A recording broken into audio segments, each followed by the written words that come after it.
Aujourd'hui, présentation de la Clio Van. Clio que nous avons aménagée en van pour notre trip en Europe. Et donc, c'est parti pour vous la présenter. Donc là, on est sur le mode conduite. À savoir, c'est une Clio, on peut pas se trimballer avec un lit d'1,80 m à longueur de temps. Donc, on a un mode conduite, un mode dodo. Et là, en l'occurrence, on est en mode conduite. Alors, dans le mode conduite, comme vous pouvez le voir, le coffre qui est en bazar monumental. À ce niveau-là, on met exactement tout ce qui nous est nécessaire rapidement, comme par exemple le réchaud, les batteries, panneaux solaires, on a les gourdes ici, les gourdes d'eau, les couverts, enfin bref, on a pas mal d'éléments à ce niveau-là qu'on peut utiliser rapidement. Au niveau donc du coffre, vous avez ici tous nos matelas pour dormir. En fait, on les empile les uns sur les autres. On a notre petite table qui nous est bien utile, mine de rien. Nos sacs à dos où on les trimballe un peu partout, ceux-là. Donc voilà au niveau du coffre. Maintenant, on va passer à ce côté-là. C'est pareil, c'est encore le bazar. C'est un peu comme vous le voyez, hein, quand on roule, c'est difficile de faire autrement, d'autant plus qu'on est parti avec beaucoup trop d'affaires. Ici, on a notre glacière, on a une glacière de chez Decathlon, c'est une glacière qui a la possibilité de se replier ou de se déplier, qui se gonfle. Normalement, il faut l'utiliser avec son gonflage total, mais le problème c'est que quand on la gonfle, elle est énorme le truc, et du coup, on l'a un peu dégonflée, ce qui fait qu'on peut la mettre à ce niveau-là. Sinon ça rentrerait pas. Au niveau des occultants maintenant, alors, on a installé ici des petits rideaux, donc il suffit de détacher le nœud là, puis on peut les tirer et on a notre occultant. À savoir que les rideaux ne sont pas nos occultants principaux. Nous, on va utiliser également ces derniers. Donc ça, c'est ce que nous avons fabriqué nous-mêmes. C'est fait avec de la feutrine et un rideau de douche. Ça nous permet d'être bien cachés dans notre voiture. C'est ça, on les colle avec des ventouses. C'est ça, en fait, on a mis des ventouses ici. Et c'est madame derrière la caméra qui les a cousus, les petits occultants. Pourquoi on a mis aussi des rideaux? C'est parce qu'au cours du voyage, on s'est rendu compte de quelque chose, c'est qu'il y a un occultant, surtout celui de mon côté, hein, comme par hasard, qui a été mal fait. J'avais la lumière, j'avais un gros jour comme ça au niveau de ma fenêtre, et donc on a mis ces rideaux, et en fait on a trouvé ça vachement utile. Du coup, on en a mis également à l'avant. On en a mis à l'avant juste ici. Ça nous est bien utile, même si à l'avant on préfère utiliser ceux qu'on avait fabriqués parce que ils sont bien. Ouais, ils sont plus adaptés et puis surtout les rideaux sont un peu moins adaptés aux fenêtres avant. Pour les occultants du pare-brise, on utilise un simple pare-soleil qu'on appose dessus. Ça fait le taf, sauf quand il y a du vent. Voilà, quand il y a du vent, ça fait du bruit et ça bouge, c'est pas très pratique. Ouais, c'est un peu chiant. Au niveau de la conduite maintenant, rien de plus compliqué. C'est le poste de conduite habituel d'une Renault Clio 5, rien qui change de particulier. Hormis qu'on a mis quelques détails avec une poubelle de mon côté juste ici, ça nous est utile. Au début on ne l'avait pas et en fait on s'est rendu compte que ça nous est quand même vachement bien utile. Une chose aussi en particulier qu'on ne pourrait pas faire sans dans le voyage, c'est notre coffre de toit juste ici. Il nous est d'une utilité absolue. Comme vous pouvez le voir, on a déjà fait quand même pas mal de pays avant de tourner cette vidéo. Sûrement cette vidéo sera publiée bien avant que vous voyez les vidéos des pays que vous voyez là. Mais bref, c'est pas le sujet. Là-dedans, on va mettre quoi? On va mettre nos vêtements. On met pas mal d'équipements qui nous est utile régulièrement parce que oui, comme vous pouvez le voir, on a des coffres en dessous. Vous imaginez bien que vu le bordel, on peut pas accéder au coffre qui est en dessous. On voit les coffres ici là. Au début on mettait nos vêtements, on mettait notre bouffe dans les coffres, sauf qu'à chaque fois on était dans la galère parce qu'on devait soit s'arrêter à un endroit, tout vider, remettre en mode lit, reprendre les trucs, etc. Ou soit fallait anticiper à l'avance. Du coup on en a eu marre, on a tout mis dans le coffre de toit et c'est beaucoup plus simple. Bon, alors au milieu de tous ces moustiques, nous venons tout juste de terminer de manger et là il est temps de passer ce véhicule en mode lit et donc on va vous montrer aujourd'hui comment on fait et ensuite on va vous présenter aussi le mode lit. Vous allez voir, c'est une assez grande péripétie pour la mettre en mode lit, d'autant plus que là il y a quand même pas mal de bazar dedans. Puis il faut savoir qu'on a acheté quelques souvenirs, des choses comme ça et il va falloir qu'on les range, donc c'est un peu éparpillé dans la voiture, donc on a pas mal de choses à faire là et du coup c'est parti. Let's go. Alors la première étape, ça va être tout simplement de prendre notre petite table et on va la poser ici pour pouvoir poser les matelas dessus. Alors là, vous allez me dire, mais oui, mais vous faites comment quand il pleut? Parce qu'en fait, nous, on a un module, on a acheté un module aussi qu'on n'a forcément pas mis parce que là, comme vous pouvez le voir, on a un ciel juste splendide et du coup, on n'a pas le besoin de le faire. Par contre, quand il pleut, on a une tente en fait qui vient de se poser à l'arrière du coffre, donc entre le coffre de toit et cette partie qui s'ouvre. De toute façon, vous allez voir, vous avez une vidéo sur ma chaîne. Si ça vous intéresse, vous pouvez la consulter où on vous présente cette fameuse tente de coffre. Donc, cette fameuse table qu'on Un m'a peu cabossé. gentiment prêtée, mais qui n'est absolument plus droite. Donc quand on se sert de la soupe, on ne peut pas se servir là-dessus parce que les assiettes sont pas droites et donc ça déborde de partout. Donc il y a 2 modes dans la table. Ouais, par contre, il y a un truc qui est bien, c'est que cette table-là, en fait, vous pouvez la mettre en mode table basse, comme ceci, et vous avez aussi le mode en sortant les pieds ici, table haute. C'est du Décathlon. Donc là, l'idée, ça va être commencer de sortir tous les sacs, sachant que les sacs vont passer à l'avant. Les matelas, on va les mettre là en attendant parce que la planche qui est en dessous, qui nous sert de sommier, va passer côté conducteur, et donc pour pouvoir la manipuler, on a besoin de sortir ce qu'il y a dans le coffre. Tout ce que vous voyez là. Voilà, donc Quasiment. vous allez nous dire, c'est pas pratique? Oui, c'est pas pratique, mais il faut savoir aussi une chose, c'est que on est parti avec beaucoup trop d'affaires, pour être franc. Ça Oui, veut dire mais en la même chose temps, on savait pas, c'était notre premier Ouais, voyage. c'était la première fois, on est parti avec vraiment beaucoup trop d'affaires. Mais bon, c'est pas grave, c'est comme ça, on se débrouille bien comme ça. Si vous voyez faire des mouvements bizarres, c'est parce qu'on est envahi de moustiques à l'endroit où nous sommes, c'est vraiment pas agréable du tout.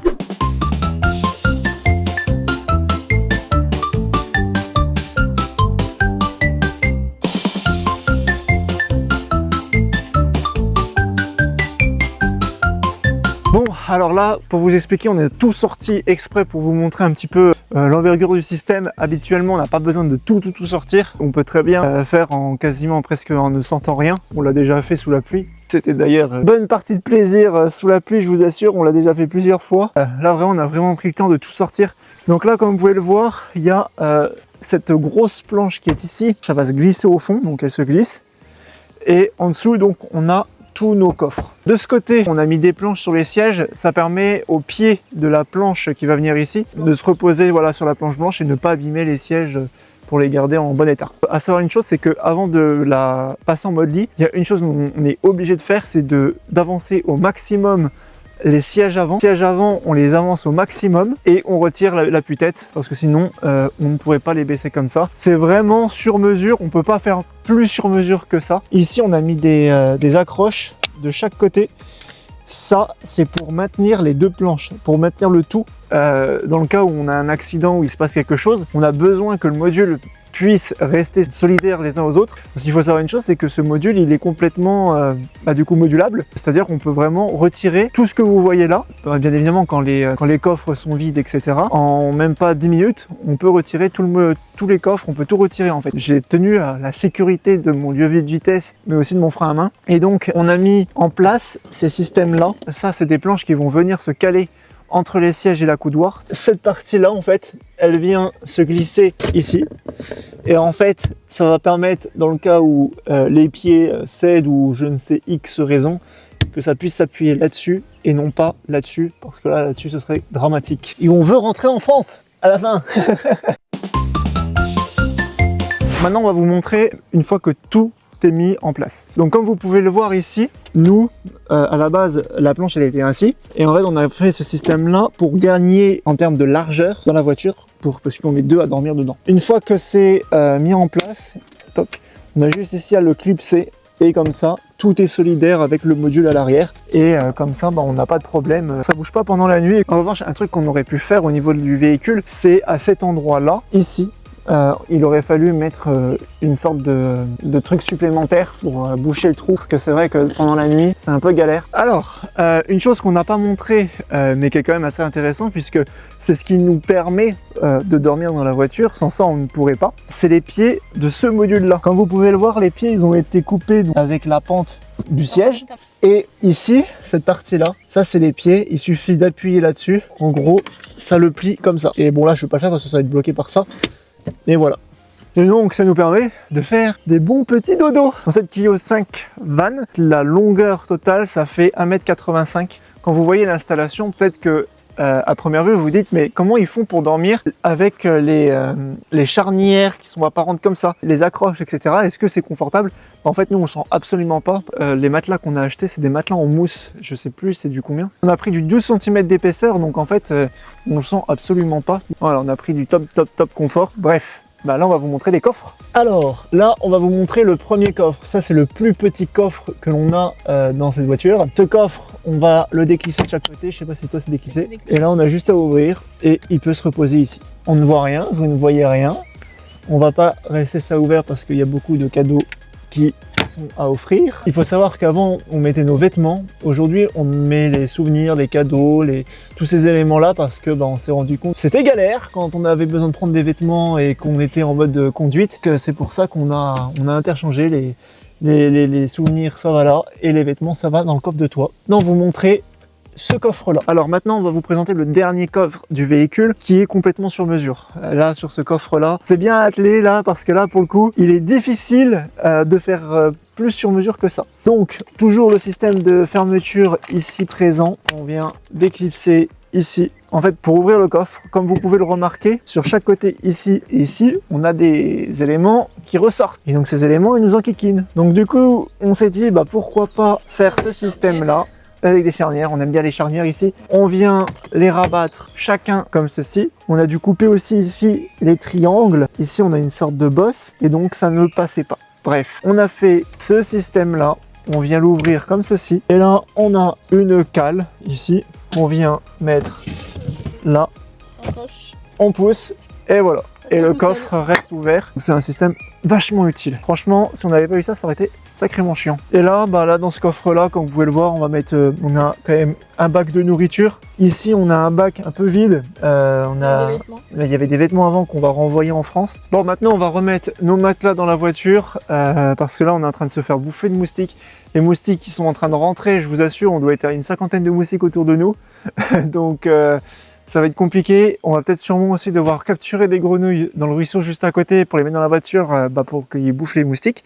On va faire ça sûrement tout à l'heure. Bon, c'est bon. On a terminé la mise en place du véhicule en mode lit. Comme vous pouvez le voir, ça donne ceci quand elle est en mode lit. Voilà. Et juste pour le petit détail, quand on est dans le lit, on a une télécommande au bout et ça va allumer ces petites lampiottes qu'on a ici. Et c'est pareil quand on est en mode lit, quand on est comme par exemple ici, bon là il fait jour encore donc on n'a pas besoin de l'utiliser, mais dès qu'il fait nuit, on a notre petite lampe ici qui nous permet de nous éclairer. C'est quand même fort agréable. Mais voilà, quoi. Et là on a mis aussi le pare-soleil dont vous parlez tout à l'heure. Donc ouais, là elle est complètement mise en mode dodo. Ça fait du bien, on va pouvoir enfin fermer tout ça et on va pas piéger tous les moustiques. Faire un petit feu de camp. Waouh, l'horreur. Et à savoir c'est que là, demain on va être asséché de tout notre sang tellement qu'il y a de moustiques là-dedans là. Là, on a fait un terrarium à moustiques. Bon, c'est terminé pour cette vidéo. J'espère qu'elle vous a plu et que ça vous a un peu éclairci sur comment on voyage avec une Clio Van. Vous avez pu voir dans une situation où c'est un peu complexe parce qu'on avait quand même beaucoup de choses accumulées dans la voiture, notamment des cadeaux, des trucs, etc. qu'on devait ranger, du linge propre, du linge sale. Vous avez vu dans les vraies conditions dans lesquelles nous vivons actuellement. Bien évidemment, d'habitude, on n'a pas besoin de tout sortir, de tout ce que vous avez vu. Là, vraiment, elle était vide. C'était vraiment pour vous montrer les modules, etc. Mais on peut faire la voiture beaucoup plus rapide. On met environ 10-15 minutes. 10 ou 15 minutes quand on l'a fait hors caméra. Donc voilà, j'espère que cette vidéo vous a plu. Sur ce, je vous dis à la prochaine. Allez, tchuss! Tchuss!